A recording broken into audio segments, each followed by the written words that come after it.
श्रुत जलधि पार विश्व परमत विभावना पटुमति बेसुचरित पुण्य दिव्यो नमो गुरुभ्यो गुण गुरुभ्य 36 गुण सम्मुखे पंच व्याचार करण संदर से चित्तान से कुश्रेतम ऋषभ वंदे गुरु भक्ति संयमेन ये तरंति संसार सार घोरं चिनति अटकम मम जन्मण मरणं न कामिंति ये नित्यं व्रतमंत्रों नित्या ध्यानाग्नि होत्राकलः षट्कर्माभिरता तपो धर्मः साधु प्रिया साधु शील प्रावरणा गुण ग्रहणार्थ चंद्रार्थ तेजोदिका मोक्षवार कपाट पाटन घटा पीड़न तुमाम साधु गुरुवय कांतो नित्यम ज्ञान दर्शन नायका चारित्राण गंभीरा मोक्ष मार्ग उपदेश का इच्छन मंत्रे हरिभक्ति कौशुको को तत्कालोचिम सम्मणान सम्मदर्शन सम्मचरित जुताणम पंचव्या चारण मारण महाराज सुगणाण देशाण वैज्ञान श्रीरण कालन गाण सदसाण सयान चिकाले में जेमी कुजेमी बंदामी नमशमी दुखतो समस्त बोला श्रीवन्नम समानम जन्म संपत्ति हो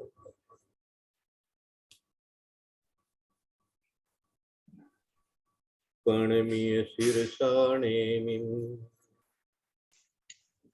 गुणरेण विभूषणं महावीरं समत्तरिण निलयं सम्मुखितं गोक्षम् नम्यूननेमि चन्दम् असहाय परकं मम महावीरं बन्धुदय सत्ययुक्तम् ओगादेशे तवं गोक्षम्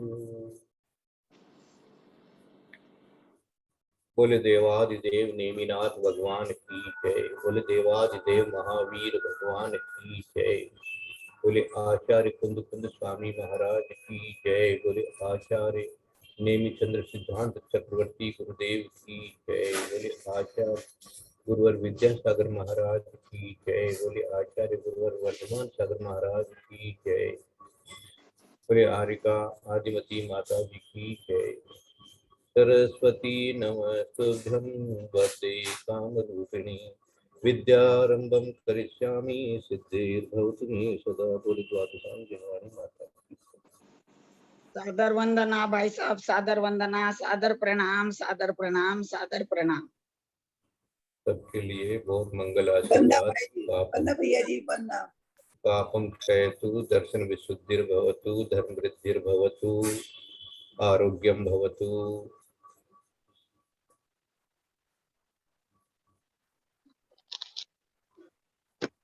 आज शुक्ल दशे वैशाख दिवस घाति चतुर्थ क्षय करना केवल लही विभव सर तारे जगत सुख भर देना, सुख भर देना। इसी हमारी महावीर भगवान की जो केवल ज्ञान प्राप्ति का आज का दिन है, वही केवल ज्ञान की किरण जरा सी हमारे पास में है। सबसे महान दिन आज का मानता हूं मैं। केवल ज्ञान हुआ तो हम लोगों को भी दिव्य देशना मिली, हमारे गुरुओं को मिली। उन गुरुओं ने हमको यहाँ तक बता दिया, चाहे से वो छोटी सी किरण ही क्यों न हो, लेकिन उसी केवल ज्ञान की किरण आज हम लोग गोमटसार कर्मकांड के रूप में ही पढ़ रहे हैं। तो ऐसी कोई रात को कौन सा है ये मेरा है? ये नहीं है, वो नहीं है, देखो वो मम्मी वाला नहीं है। उमराव दीदी बंद कीजिए, आपका उमराव दीदी बंद करिए। चलिए, केवल ज्ञान हो गया भगवान को, तो देवों की आसन तो कंपायमान हो गए, लेकिन हम लोगों के दिल में अभी तक भी कुछ भी हलचल नहीं हुई। कम से कम मन में भी हलचल हो जाए उस केवल ज्ञान के प्रभाव से। जब कल्याणक होते हैं तो तीन लोक में एक बार शांति की लहर दौड़ती है। अब विदेश क्षेत्र में कोई तीर्थंकरों को कहीं ना कहीं केवल ज्ञान हो रहा होगा। कल हम लोग पद्म पुराण पढ़ रहे थे, तो उसमें कुलभूषण, देशभूषण, बड़े का नाम देशभूषण है, वैसे उसमें देशभूषण, कुलभूषण, भगवान को जब केवल ज्ञान हुआ, रामचंद्र जी ने उनका उपसर्ग दूर किया, वहां पर वंशस्थल पर्वत के ऊपर में वो ध्यान लगा रहे थे। दोनों भाई वैराग्य को प्राप्त हुए थे, अपनी बहन के ऊपर ही मोहित अपने आप को जान करके धिक्कार रहे थे, और जा करके और जब उनको केवल ज्ञान हुआ उसका बहुत अच्छा वर्णन उसमें आया। तो ऐसे देवों का आसन कंपायमान हो जाता है जब केवल ज्ञान होता है, तो चारों निकाय के देव तुरंत आ जाते हैं पूजा करने के लिए। कहाँ तो एक देव ज्योतिष देव उनको उपसर्ग कर रहा था, कहाँ वही देव जो है वो अपनी सब माया समेट करके और बैठ जाता है चरणों में आकर। तो ये केवल ज्ञान है। इस केवल ज्ञान की एक किरण आज 162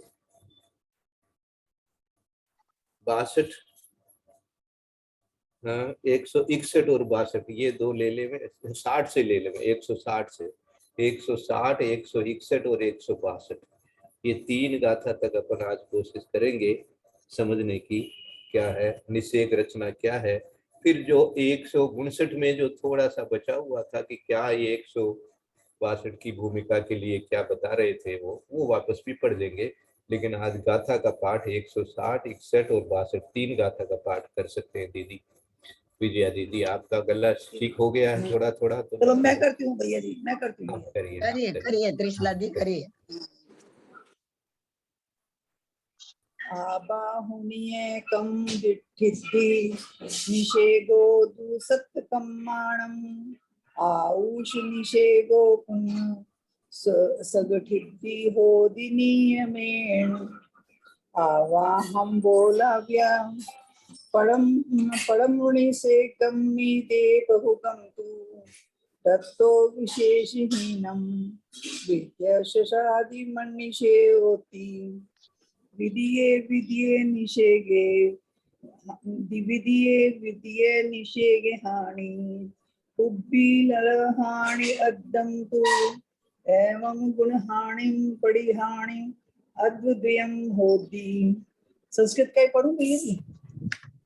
गाथा आपने जो पढ़ी, गाथा आपने जो पढ़ी उसको गाथा को पढ़ने का जो तरीका है वो सही नहीं है।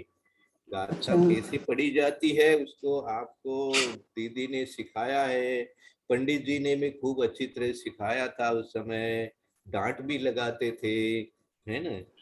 आवाहुण्य कम्मा ठिदिण से गोद सत्य कम्माणम आ उस्सनि से गोपुण सगठिद्धि हो दिनयमेण। ऐसी आहुनियकम आबाहुनियकम्मा ठीति निषेगो दुसत्कम्माणम् कम्माणम् आउष निषेगो पुन सगठिद्धि होदि नियमेन। कुछ ठीक है? हाँ ऐसे बोलना है। हाँ आवाहम बोलवि आगाहम बोलाविय पड़मणि से गम्मि देय बहु गम तू तत्तो विशेषहीनम विधियसादिमणि से होती। ऐसे आवाहं बोलाव्य पर मणिषे गम्मि ते बहुगम तू तत्तो विशेषहीनम विद्याशादि मणिषे होती। विधिये विधेय निषेगे हानि पुब्बिल हानि अधम तु एवं गुण हानिम पड़ी हानि अद्धद्वयम होदी। विधिये विधिये निषेगे हानि पुबिल हानि अद्धम तु एवं गुण हानि पड़ी हानि अद्वयम होदी। अद्धद्वयम अद्वद्वयम होदी। हाँ हाँ इसका भी और भी बहुत अच्छी तरह से दीदी लोग जो पाठ करती है उनसे भी सुनना, और थोड़ा सा अच्छे से पाठ धीरे धीरे सीखते सीखते थोड़ा और अच्छा हो जाएगा, कोई बात नहीं। संस्कृत में कैसे दिया है बताओ, संस्कृत भी देखो, बोलो। बोलूं? हम्म, आबाधो नित कर्म स्थिति निशीकस्तु सप्त कर्मणाम आयुषः निषेकः पुनः सप्त स्थिति भवति नियमेन आबाधां वा अप्राप्य प्रथम निषेके देयं बहुकं तु तत्तो विशेषहीनं द्वितीयशयादिनिषेक इति द्वितीय निषेके हानि पूर्वहान्यर्धतु एवं गुणहानिं प्रतिहानि अर्धार्धं भवति उसको भी थोड़ा सा लय से बोलना, थोड़ा सा सीखिए। आबादो नित कर्म स्थिति निषेकस्तु सप्त कर्माणम आयुषः निषेकः पुनस्वत स्थिति भवति नियमेन आबादं वा अपलाप्य प्रथम निषेके देयं बहुकं तु ततो विशेषहीनं द्वितीयस्यादि मनिषेक इति द्वितीय निषेके हानिः पूर्वहान्यर्थं तु एवं गुणहानिं प्रति हानि अर्धार्थं भवति। है ना? मुझे भी बहुत अच्छा नहीं आता है, फिर भी नहीं भैया जी, आप तो अच्छा करते हैं। अच्छा, अब देखो 160 में ये क्या कहना चाहते हैं कि आबाहु नियतम्मा खिदी निषेगो दु सत्य कम्माणम। सत्य कम्माणम कह करके कह दिया, इन्होंने 7 कर्मों की बात करेंगे तो आयु को अलग रखेंगे, ये सत्य कम्माणम कह करके कह दिया। निषेगो दु माने निषेक की बात कहते हैं यहाँ पर, ये निषेक शब्द यहाँ से चालू हो गया। अच्छा, और आउस निषेगो पूर्ण सगठिदी होदी नियमेन। नियमेन मन नियम से है, आउस माने आयु का, निषेगो माने निषेक, पुण्य माने पुनः, सगठिदी होदी माने अपनी अपनी स्थिति के अनुरूप ही उसके निषेक होते हैं। तो आबाहुनीय कम्म ठिदी कर्म स्थिति है ना। अब कर्म स्थिति आबादो नित, तो आबादा को छोड़कर आबादो अनित ऐसे करके कर दिया इन्होंने। आबाहु नियम माने आबादा काल को छोड़ करके या घटाने से जो काल आएगा, अपनी अपनी कर्म स्थिति में से कम ठिद्दी, कर्म स्थिति में से आबादा काल को घटाने से जो काल शेष रहे उस काल के समयों का प्रमाण आयु बिना 7 कर्मों के निषेक है। और आयु कर्म के निषेक अपनी स्थिति प्रमाण होते हैं, ऐसा नियम से जानना। निषेक शब्द क्या है, पहले उसकी परिभाषा नीचे से पढ़ लेते हैं, फिर वापस पढ़ेंगे कि ये गाथा में क्या लिखा। निषेक के शब्द ऐसे कहा है, देखो, आयु बिना 7 कर्मों की निषेक रचना, आबादा के बिना कर्म स्थिति प्रमाण जानना, प्रति समय जो कर्म परमाणुओं का समय है वह एक निषेक है। क्या समझे? कर्म परमाणुओं का समूह प्रति समय उदय होकर खिरता है, समूह है, याद रखना। इसलिए एक निषेक शब्द अलग से बनाना पड़ा उनको।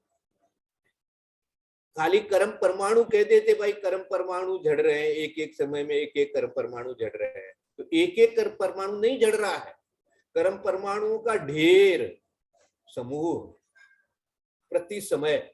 अब पहले तो समय कितना छोटा, और उस समय में प्रत्येक समय में कर्म परमाणुओं का समूह। अब कर्म परमाणु कितने छोटे छोटे होते हैं, दिखने का तो कोई सवाल ही नहीं है। कैसे है वो कर्म परमाणु? यद्यपि पुद्गल है, फिर भी दिखने का कोई काम नहीं है, और अनुभव में जब उनका असर होता है हमारे ऊपर में, तो ऐसा जरूर ये कर्मों ने किया। कोई दूसरे लोग तो कर्म को जानते ही नहीं है, मानते नहीं है, विचार ही नहीं लगाते हैं, कह देते हैं हाँ भाई जैसा किया वैसा फल भोग रहे, बस ठीक है। लेकिन ये कर्म परमाणुओं के निषेक है और प्रति समय इस प्रकार से झरते हैं, उदय में आते हैं, असर करते हैं। ये बात जो है ये हम लोगों को ये गोमटसार कर्मकांड जैसे धवला जैसे ग्रंथ पढ़ने से ज्ञान आता है। तो निषेक किसे कहेंगे? उन समयों को निषेक कहते हैं एक तरह से। प्रति समय जो कर्म परमाणु का समूह है वह एक निषेक है। तो अब जितने समय हो गए उतने निषेक हो जाएंगे, क्योंकि एक एक निषेक एक समय में इतना निषेक। वो निषेक क्या है वो? अब निषेक का भी अलग विधान चलेगा कि कैसे वो निषेक होते हैं। अब निषेकों की जो संख्या है वो आगे बताया जाएगा कि एक समय में जैसे प्रति समय कर्मों का समूह, लेकिन अब समूह जो है वो कैसा है उसका यहाँ वर्णन चलेगा। जैसे समूह तो है, 1000 आदमी का भी समूह है, 10,000 आदमी का भी समूह हो सकता है, 50 आदमी का भी समूह हो सकता है, 25 आदमी का भी समूह हो सकता है। तो समय तो प्रति समय हो रहा है वो काम, लेकिन कितने निषेक लेकर के वो हो रहा है ऐसा बताया जाएगा। तो प्रति समय में जो कर्म परमाणु का समूह है, वो कर्म परमाणु का जो समूह है वह एक निषेक हो गया। वो एक समय एक निषेक हो गया। अब उस निषेक में वो एक निषेक में प्रत्येक निषेक में कितने कितने कर्म परमाणु होंगे। किसी निषेक में ज्यादा होंगे, किसी निषेक में कम होंगे। ये विज्ञान है कर्म का। क्या विज्ञान है कि कर्म के निषेक बन जाते हैं और निषेक में कर्म परमाणु का समूह रहता है। तो कर्म परमाणु का समूह जो वो समूह है उसके कर्म परमाणु कितने हैं? संख्यात असंख्यात जो है वो तो है, लेकिन ज्यादा कमती जरूर है। कर्म परमाणुओं का समूह ज्यादा कमती जरूर है। इसीलिए निषेकों की रचना कही जाती है कि पहले निषेक में कितने परमाणु खिर गए, दूसरे निषेक में कितने परमाणु खिर गए। दूसरे निषेक माने दूसरे समय में जो खिरेंगे वो दूसरा निषेक कहलाएगा, तीसरे समय में खिरेंगे वो तीसरा निषेक कहलाएगा, चौथे समय में खिरेंगे वो चौथा निषेक कहलाएगा।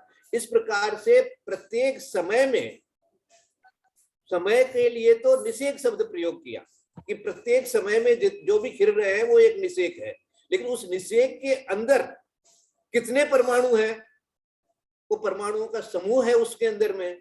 तो वो निषेक ऐसे होते हैं कि उनके अंदर जितने जैसे परमाणु जैसे जैसे होंगे उस हिसाब से वो जब खिरेंगे तो ज्यादा परमाणु होंगे तो ज्यादा असर करेंगे, कम परमाणु होंगे तो कम असर करेंगे। इस प्रकार का विधान यहाँ पर है। तो ये देखो कितनी बड़ी साइंस है।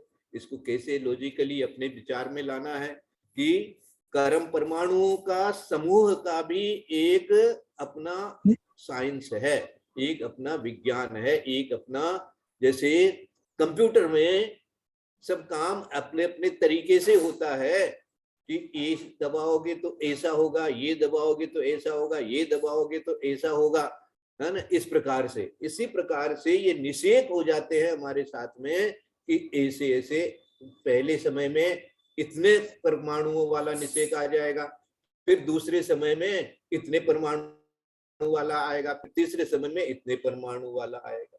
तो परमाणुओं की जो संख्या है एक तरह से कहना चाहिए वो प्रत्येक निषेक में अलग अलग होती है। इसलिए कह दिया कि प्रति समय में जो परमाणुओं का समूह है वो एक निषेक, नाम तो उसका निषेक ही रहेगा, सबका निषेक ही नाम रहेगा, लेकिन प्रत्येक निषेक में कर्म परमाणुओं की जो संख्या है वो ज्यादा कमती होती है, ये यहाँ पर कहना चाहते हैं। तो अब वो अब वो निषेक कैसे है, उसकी रचना कैसे होती है, वो निषेक कैसे बनते हैं, कब से होते हैं, तो कहते हैं कि आबादा काल तक तो उस कर्म का कुछ भी होता नहीं है, वो कर्म ऐसा का ऐसा पड़ा रहता है, उसके अंदर में निषेक की रचना ही नहीं होती है। निषेक की रचना हुए बिना वो उदय में नहीं आते हैं। तो उदय में नहीं आने का अर्थ ही है आबादा है। उदय में आया नहीं है, आबादा है, तो निषेक रचना भी नहीं हुई है। निषेक रचना जैसे ही होने लग जाएगी तो खिरने भी लग जाएंगे, है ना। तो रचना ही नहीं हुई है, अर्थात वो कर्म के समूह की रचना का मतलब क्या हुआ, देखो यहाँ विचार लगाओ। कर्म परमाणु तो सारे बंध गए, कितने सारे बंध गए, 10 लाख बंध गए। 10 लाख कर्म परमाणु एक मन की कोई बात हुई उससे बंध गए, या वचन का काम हुआ उससे बंध गए, ऐसे बंध गया, प्रति समय बंध रहा, घुस गया आत्मा में। अब वो आत्मा के साथ एक में एक हो गया। अब वो 1 लाख परमाणु हो गया मान लो। अब 1 लाख परमाणु जो है वो अभी कुछ नहीं बिगाड़ेंगे, लेकिन 10 मिनट बाद में उन 1 लाख परमाणु हुए आपस में वो क्या करेंगे, वो 1 लाख परमाणु आपस में क्या करेंगे, अलग अलग ग्रुप बना लेंगे, हैं। कहीं 1000 हो जाएंगे, कहीं 2000 हो जाएंगे, कभी 5000 हो जाएंगे, कभी 10,000 हो जाएंगे। इस तरह से अलग अलग वो ग्रुपों में अलग अलग उनका अपना समूह हो जाएगा। विचार आ रहा है, थोड़ा सा ज्ञान में पड़ रहा है। तो इस तरह से ये अब वो जितने ग्रुप बन जाएंगे उतने निषेक हो जाएंगे, है ना। जैसे 1 लाख है तो 1 लाख में से 1000 के बने, कुछ कुछ कुछ 1000 के बन गए, कुछ 2000 के बन गए, कुछ 5000 के बन गए, कुछ 20,000 के बन गए, कुछ 1 लाख के ही बन गए। तो इस प्रकार से तो ऐसे जो ग्रुप बन गए तो वो अब ये कहेंगे कि जितने ग्रुप बनेंगे उतने वो एक एक ग्रुप एक एक समय में उदय में आते रहेंगे। सबसे पहले ज्यादा जिसके पास में समूह, सबसे ज्यादा समूह वाला होगा वो निषेक सबसे पहले खिलेगा, है ना। जैसे लाइन लगा लेते हैं तो जो सबसे ज्यादा जहां पर होते हैं, जैसे अलग अलग हैं तो लाइन लगा लिया, तो सबसे ज्यादा जिसको जल्दी है उसको बोले भैया तुम पहले जा, फिर उसको जिसको ज्यादा जल्दी है तुम पहले जा, है। और ज्यादा लोग भी उसमें अंदर सबसे ज्यादा है तो सबसे ज्यादा वालों को बोले भैया तुम इतने लोग पहले चलटो, फिर थोड़े कमती हैं तो ये लोग अब पहले चलटो, फिर तीसरे और कमती है इनको चलटाओ। तो जो सबसे ज्यादा माने परमाणु वाला जो समूह होता वो पहला निषेक हो जाएगा, और फिर उसके बाद में उससे कम परमाणुओं का जो समूह का जो निषेक है वो दूसरा हो जाता है, फिर तीसरा हो जाता है, फिर चौथा हो जाता है। इस प्रकार ये अपनी एक रचना कर लेते हैं, इसको रचना कहते हैं। कि जितने बंदे थे वो बंदे थे, पढ़े थे, ऐसे के वैसे बंदे हुए, कितने हैं वो सारे एक साथ हैं, वो सारे एक साथ हैं, तो वो तो हो गए, अभी तक आबादा है। और जैसे ही वो आबादा खत्म हुई और वो उदय में आना चालू करेंगे तो इस प्रकार से ग्रुप बना करके उदय में आएंगे, है ना। अब मैं अपनी भाषा में समझा रहा हूँ, अपने को समझ लेना चाहिए कि ये निषेक रचना मतलब क्या होता है, कैसे हो जाता है, क्या चीज है ये रचना, क्या कैसे क्या क्या कहना चाहते हैं आचार्य महाराज। तो ये ऐसे है, ये कर्म परमाणुओं का समूह बन जाता है। तो ऐसे प्रति समय सारे कर्म परमाणुओं का एक साथ समूह बन जाएगा क्या भाई साहब, एक ही समय में बन जाएंगे समूह? जी हाँ जी हाँ जी हाँ जी हाँ जी हाँ। तो एक जैसे ही आबादा खत्म हुई और एक समय क्यों क्यों क्यों बन जाएंगे, इसलिए बन जाएंगे कि जैसे मान लीजिए आपकी 10 वर्ष की स्थिति बंधी है ना, और 10 दिन की आबादा है उदाहरण के लिए, तो 10 दिन तक तो वो जितने थे 10 लाख थे ऐसे कैसे रहेंगे। लेकिन अब जो 10 दिन खत्म होते ही 11वें दिन से लेकर के और 10 वर्ष के अंत तक उदय में उनको आना है, उदय में उनको आना है। तो अब वो जो 1 लाख है या 10 लाख है, जो भी आप संख्या अपने विचार में बना लो, तो वो अब अलग अलग ग्रुप, कितने ग्रुप बनाएंगे, बोले जितने समय है उतने ग्रुप बना लेंगे। आई बात समझ में? हाँ, क्योंकि इतने दिन तक उसको उनको उदय में आते रहना है। 10 वर्ष तक जितने समय है उतने ग्रुप, 10 वर्ष तक जितने समय है उतने ग्रुप बना लेंगे। हाँ, 10 वर्ष तक जितने समय है उतने ग्रुप बन जाएंगे उनके। हाँ, वो ग्रुप का ही नाम निषेक है। तो 10 वर्ष तक उदय में आते रहेंगे कंटिन्यू। जी हाँ, वो स्थिति है ना। स्थिति का मतलब ही क्या है? हम ये समझ रहे थे कि उदय में आए और झड़ गए, जैसे मतलब उदीर्ण हो गए, जैसे पहले उदय ये में तो झड़ गए। सही, जड़ तो सही गए, लेकिन सारे एक साथ नहीं झड़ते हैं ना दीदी, वो एक एक निषेक करके झड़ते हैं।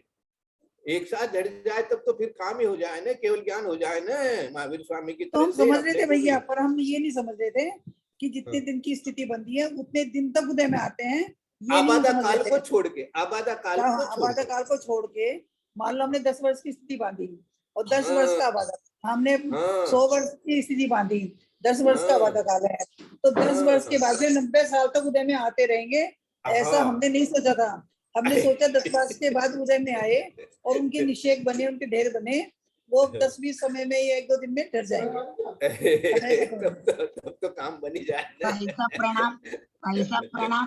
अगर वो ऐसे जड़ जाते तो फिर स्थिति बांधने का मतलब ही क्या निकलता? बहुत अच्छा बोले आप, बहुत अच्छा बोले आप। वो स्थिति मानी स्थित है अभी, स्थित है, इतने समय तक स्थित रहेंगे। तो स्थित कैसे रहेंगे? उन ग्रुपों में ही रहेंगे वो, है ना। तो जैसे सबसे ज्यादा वाला ग्रुप का पहला ही निकल गया तो काम बन गया, फिर दूसरा वाला आया, उसका आया, फिर तीसरा वाला आया। अब ये क्या हो रहा है देखो, अब जैसे पहले समय में सबसे ज्यादा कर्म परमाणु वाला निषेक जो है वो आ गया, उदय में आ गया। अब दूसरे समय में ये जो कर्म था उसका तो वो सेकंड वाला उदय में आ रहा है, लेकिन कोई ऐसा भी कर्म है जिसका फर्स्ट स्टार्ट हो रहा है, फिर तीसरे में भी ऐसा तो ये कर्म तो अपने को प्रति समय तो बंधे हुए हैं, वो प्रति समय उदय में भी आ रहे हैं। तो प्रति समय उदय में आ रहे हैं, तो जैसे इस समय पर जो उदय आया, तो जो जिसकी स्थिति जैसे मान लो 10 वर्ष की थी, उसका तो सबसे पहला निषेक आ गया। किसकी स्थिति कुछ कमती थी, उसका मान लो दूसरा निषेक आ गया, किसी की और किसी का तीसरा निषेक आ गया। इसे सब मिलकर के प्रति समय आते रहते हैं। किसी कर्म का पहला निषेक, किसी कर्म का दूसरा, किसी कर्म का तीसरा, ऐसे वो आते रहते हैं प्रति समय। इसीलिए उसको समय प्रबद्ध प्रमाण कह दिया है। बोले खाली एक ही कर्म नहीं है जो उदय में आ रहा है, इतने सालों में समय के बांधे हुए जितनी स्थितियों वाले हैं वो सारे प्रति समय। हाँ, किसी का पहला निषेक आ रहा है, किसी का दूसरा निषेक आ रहा है, किसी का तीसरा निषेक आ रहा है, किसी का चौथा आ रहा है, किसी का लास्ट वाला आ रहा है। ऐसे मिलकर के वो एक साथ जो आते हैं, एक समय प्रबद्ध प्रमाण कहलाता है। इसी का जो आपको ये जो शुरू में पढ़ाया गया था समय प्रबद्ध प्रमाण, और इस ग्रंथ के अंत में एक बड़ा सा चार्ट जो लगा हुआ है जिसको त्रिकोण रचना कहते हैं। देखो ये मैं आपको खोल करके दिखाता हूँ, आप लोगों ने सबने अपनी अपनी पुस्तक में लास्ट में देखोगे तो आपको मिलेगा। मैं इसको आप तो लोगों के लिए एक बार इसमें है ना, ये जी मिल गया भैया जी। हाँ कौन रचना? ये हाँ, देखो, 788 पेज पे है, हाँ, 788 पेज पे है, हाँ हाँ हाँ, ये इस 788 हाँ, पे है, जो भी है। 788। हाँ, तो जहां भी है तो वो देखना। तो ये इस तरह से रचना होती है। वो रचना मानी वो खिरते रहते हैं इस प्रकार से। तो कितने परमाणु खिर रहे हैं भैया, इसका जो है वो उस वहां से अपन को खोजने से मिलता है।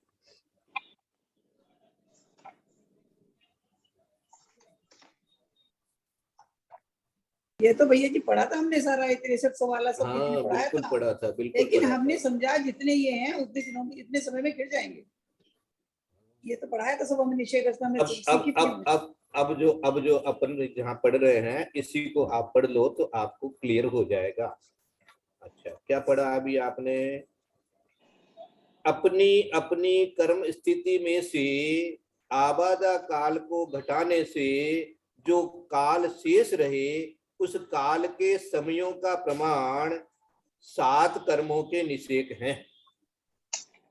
आयु कर्म के निषेक अपनी स्थिति प्रमाण होते हैं, ऐसा नियम से जानना। अब आयु कर्म के निषेक क्या है जी? जितनी स्थिति है उतने ही निषेक है। उसमें आबादा नहीं होती है। क्यों नहीं होती है? कि उसकी आबादा तो पूर्व भाव में ही खत्म हो चुकी है। वो तो पूर्व भाव में तक तो आबादा थी, और जब से उदय में आने लगा तब से वो चालू हो गया निषेध करना। इस प्रकार से अब विशेषार्थ पढ़ के आपको सुनाता हूँ।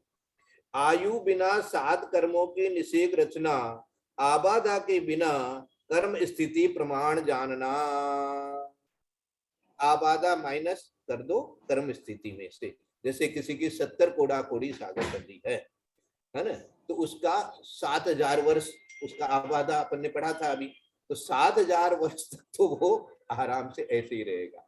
अब उसके बाद में वो 70 कोड़ा कोड़ी के जितने समय हैं उतने समूह बन जाएंगे, उतने समूह बन जाएंगे।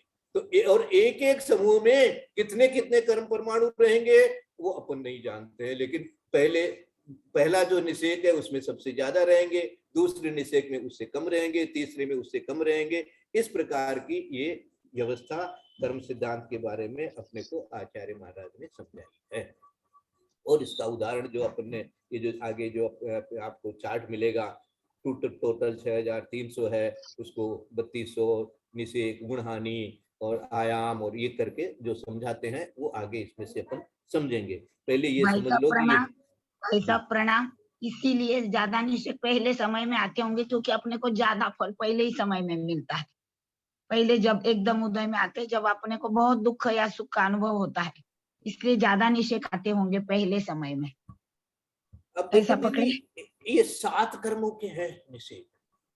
जी जी जी एक के तो है नहीं, एक के हो तो एक बार में समझ में आ जाए। 7 कर्मों के हैं। पहली बात देखो, एक तो ये बात 7 कर्म एक साथ उदय में आ रहे हैं। आयु की बात तो ठीक है, आयु भी आ रही है, वो भी ये 7 कर्मों के उदय आ रहे हैं, एक नंबर बात। दूसरे नंबर बात ये कि प्रति समय के बांधे हुए प्रति समय आ रहे हैं। क्या समझे? प्रति समय के बांधे हुए प्रति समय आ रहे हैं। जैसे मानो अब और वो उदाहरण सोचो कि जैसे आपने आज सुबह 8 बजे, ठीक है ना, 8 बजे कोई एक कर्म बांधा, उसकी स्थिति पड़ी मान लीजिए 8 दिन की, ठीक है, 8 दिन की स्थिति पड़ी। अब वो 8:01 समय में फिर आपने एक कर्म बांधा, उसकी भी स्थिति मान लीजिए 8 वर्ष पड़ी। फिर तीसरे समय में बांधा, प्रति समय में आप 8 वर्ष वाली स्थिति के कर्म बांधते रहे, ठीक है। अब बज गई 9, 1 घंटा का मान लो एक उदाहरण के लिए, तो आबादा मान ली, जबकि 8 वर्ष के लिए 8 दिन के लिए तो आबादा